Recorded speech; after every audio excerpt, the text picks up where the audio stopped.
বীরগঞ্জে ভয়াবহ সড়ক দুর্ঘটনা। দিনাজপুরের বীরগঞ্জে জ্যোৎস্না পাম্পের পাশে আজ ভোরে এক মর্মান্তিক সড়ক দুর্ঘটনা ঘটেছে।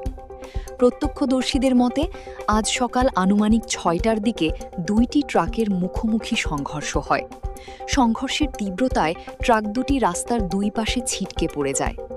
দুর্ঘটনার ফলে সড়কে সাময়িকভাবে যান চলাচল ব্যাহত হয় এবং এলাকায় আতঙ্ক ছড়িয়ে পড়ে।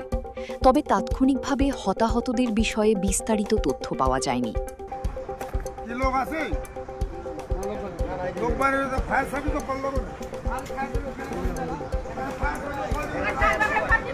হ্যাঁ বেরোচ্ছে, হতাহতের ঘটনা ঘটেনি।